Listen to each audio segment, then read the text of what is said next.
Hey everyone, I'm Daniel. I'm an editor with Nintendo Wire and a lover of all things Animal Crossing. E3 2019 has come and gone, and we're all very sad that it's over, but Nintendo has left us with tons to discuss. From Banjo-Kazooie and Super Smash Bros. Ultimate, along with Dragon Quest Mini Heroes, to just how well Fire Emblem Three Houses is shaping up to be, to just how far Game Freak is willing to push its fans with the news that many Pokemon won't be included at all in Pokemon Sword and Shield. We got some pretty crazy announcements, but the one that I'm most excited for personally is Animal Crossing New Horizons. Yes, I can't wait to bash some ghosts in Luigi's Mansion 3 and set off on a new adventure in The Legend of Zelda Link's Awakening, but as any Animal Crossing fan will tell you, we've been waiting a really long time for a new Animal Crossing game. I mean, this game came out like almost 6 years ago now, and this one came out like 4 years ago, but it's really bad, so we don't talk about it. And of course, we had Animal Crossing Pocket Camp for mobile devices. But that isn't really Animal Crossing. It's a fun game and all. It just isn't the experience that I'm really looking for in an Animal Crossing game. But now Animal Crossing New Horizons is finally here, and it looks really good. Before we knew anything about New Horizons, I put together my top 14 things that I wanted to see in Animal Crossing for Nintendo Switch.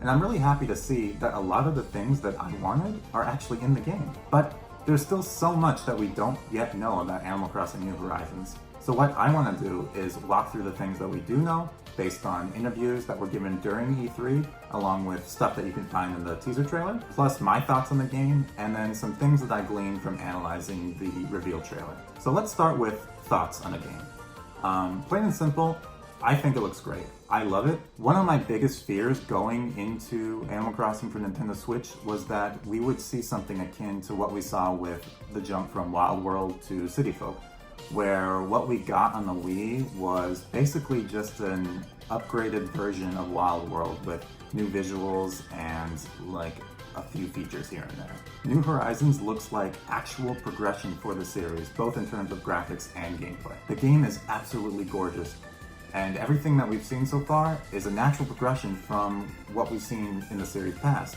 Animal Crossing's signature art style is here, but everything is just made flashier and prettier. We still have, the signature grass patterns on the floor, just made a little more subtle.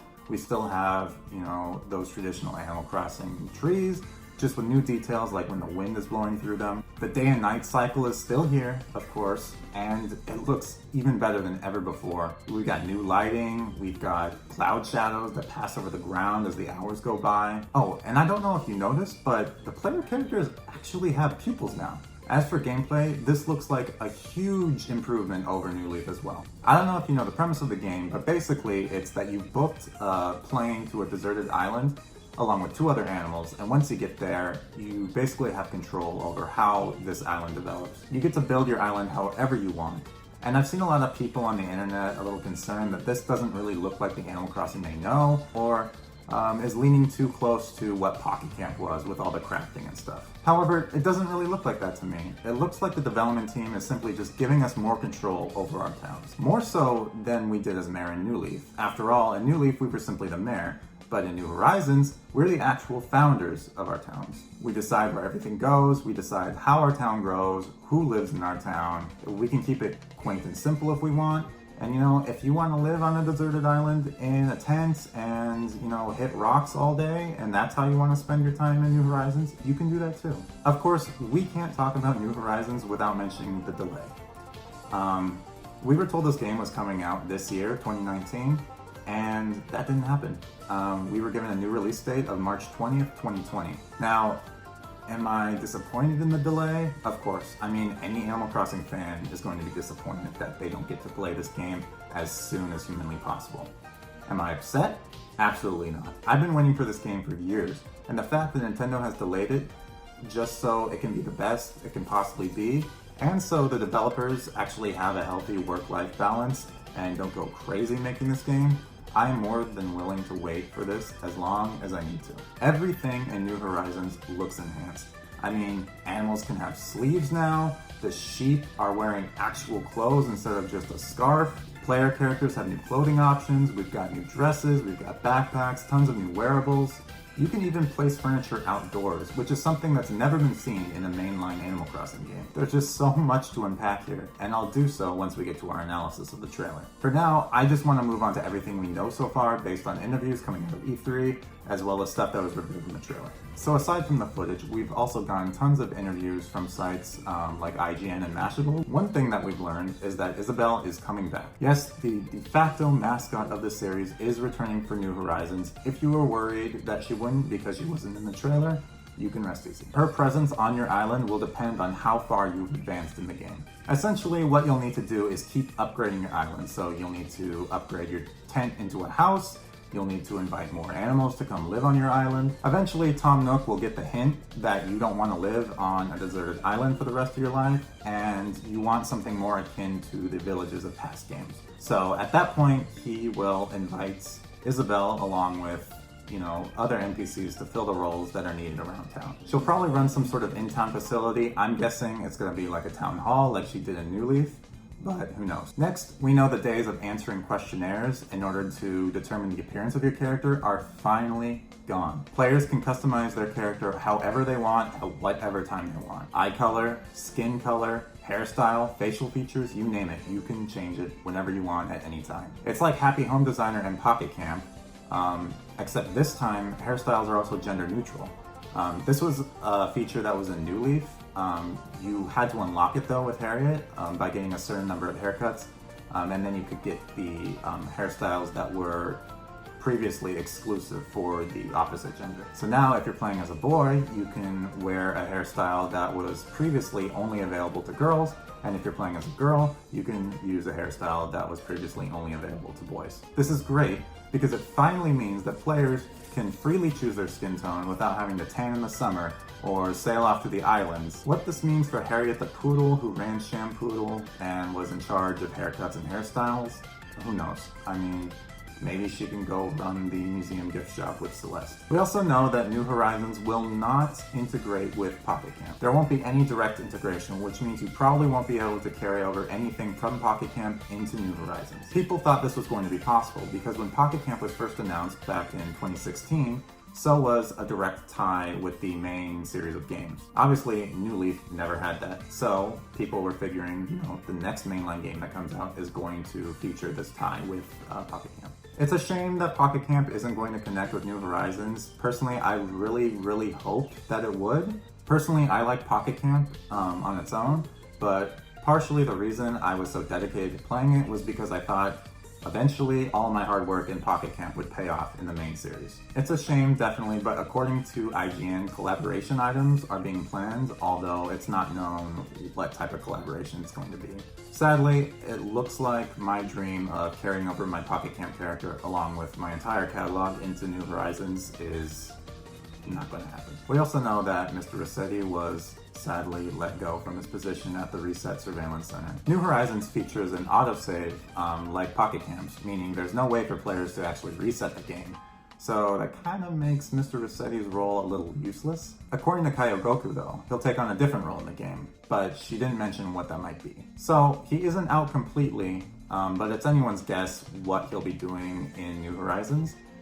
Maybe he can join the museum gift shop with Celeste and Harriet? We also know that players will be able to control where animals' houses are placed. When an animal moves into your town, they'll first consult with you where they should place their house. If you don't like where they're placing it, you can direct them to a new location. That's right, the days of ruined flower gardens are finally over. Another notable fact that was brought up in these interviews is that all the animals on the island are in debt to Tom Nook too, so you're not alone. And with the money that Nook is collecting from everyone, he's reinvesting it into the island. What this means, I'm not totally sure, but I'm guessing it just ties in with that stuff about how you'll need to upgrade your island in order for characters like Isabelle to make an appearance. I suspect it means the more you pay off your house and your various debts to Nook, he'll put that money back into the island. And so you'll see stuff like facilities, like maybe a town hall, shops, etc. So basically, the bigger your house gets, the more buildings and characters you unlock, and the more advanced your village becomes. There's also an achievement system in New Horizons linked to Nook Miles, which are a new form of currency. These Nook Miles can be used to purchase DIY recipes, a Nook incorporated uniform, and other services. So Nook Miles can be obtained by completing certain tasks, like catching a certain fish, crafting a certain item, I'm guessing catching a certain bug. This sounds a bit like the Meow coupons that were added in the Welcome Amiibo update for New Leaf, and allowed you to go to a new character named Harvey and buy furniture that was introduced in Animal Crossing Happy Home Designer. As for some quick final things, so like in past Animal Crossing games, players will be limited to one town per system. And no, you cannot make a new user to have a new town on the same Switch. You'll be limited to one town for all users on the same Switch. Unfortunately, like other Nintendo Switch titles, Splatoon 2 and Pokemon Let's Go Pikachu and Eevee, Animal Crossing New Horizons will not support cloud save backups.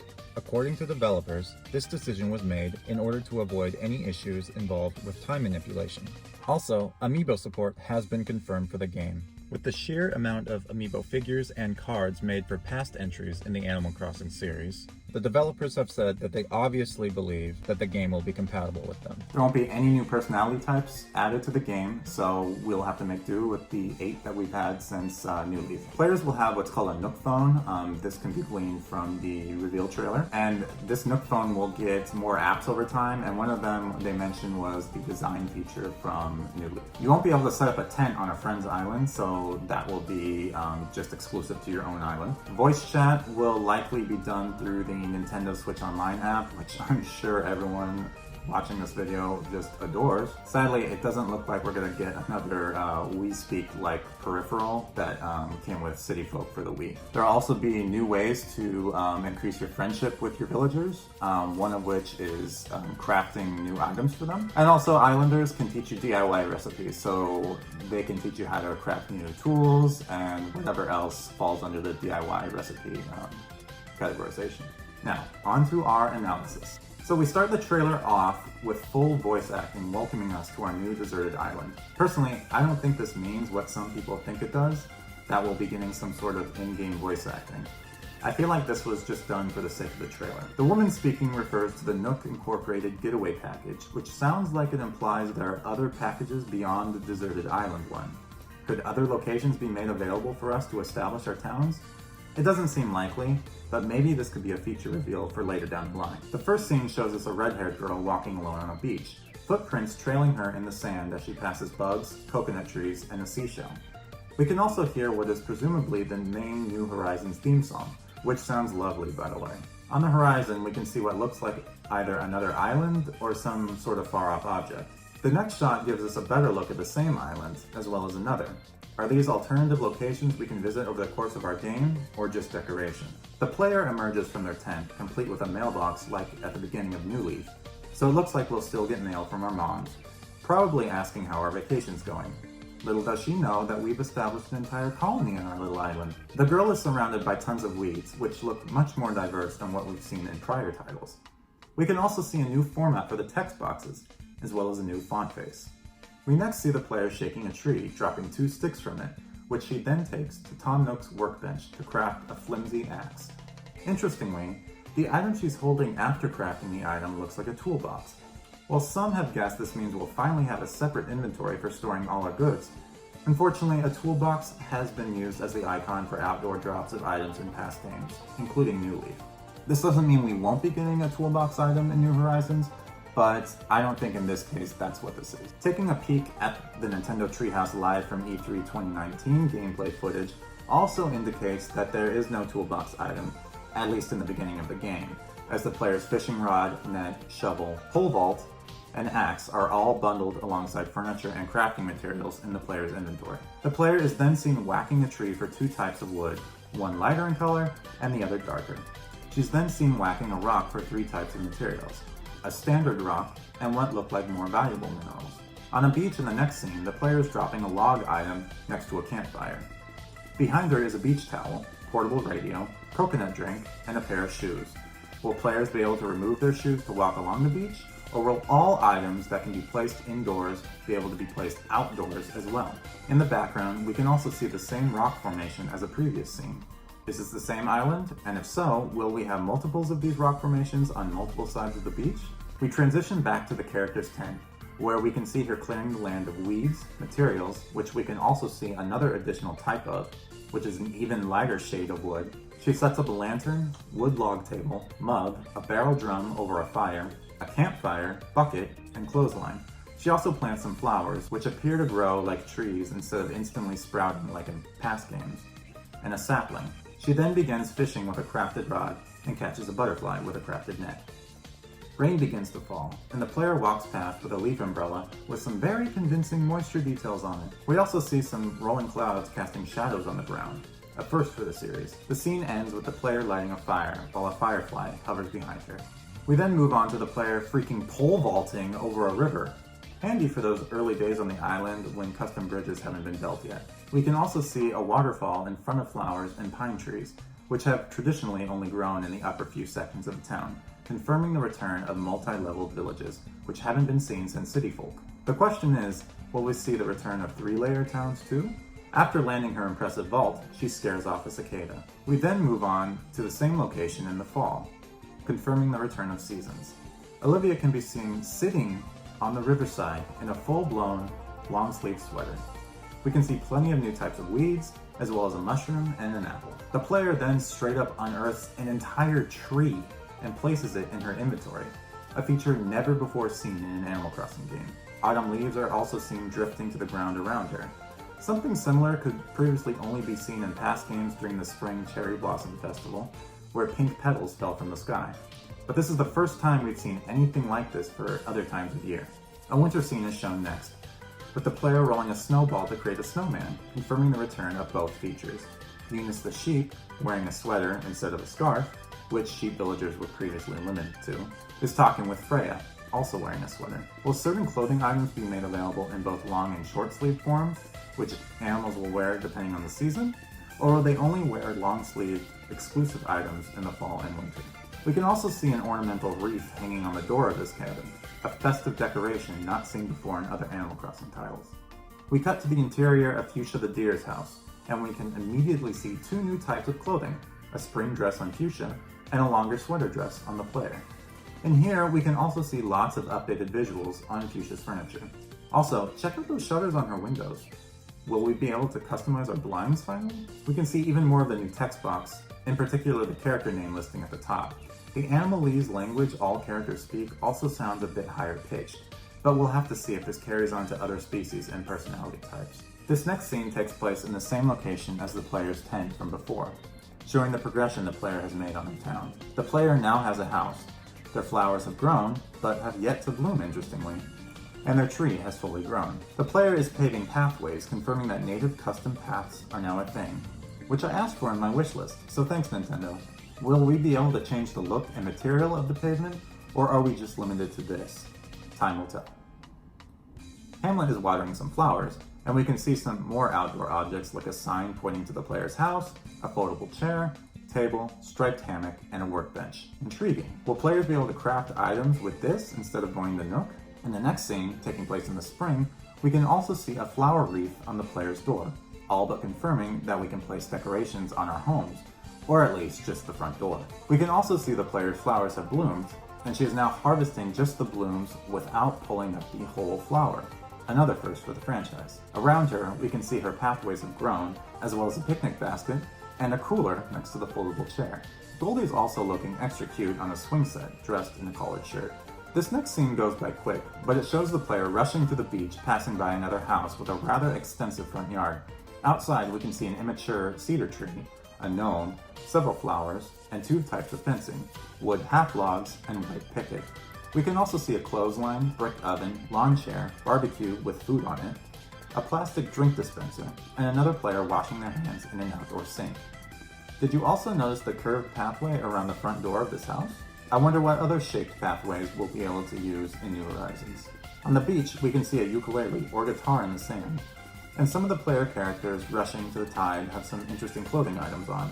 This girl in pigtails has a backpack on, while our ginger-haired player character has a flower crown and purse. We end the trailer with 8 characters looking out towards New Horizons. We can see suspenders on this dude, and new dress types on her and her. After the release date is shown, we're given a look at some dialogue with Tom Nook. where he presents us with our first round of crippling debt. We learn that our down payment on our tent, as well as the fees for the flight, Nook phone, and whatever else Nook thought up, will cost us 49,800 bells. This makes it the most expensive first payment of any Animal Crossing game. Well, that's it for my thoughts and analysis.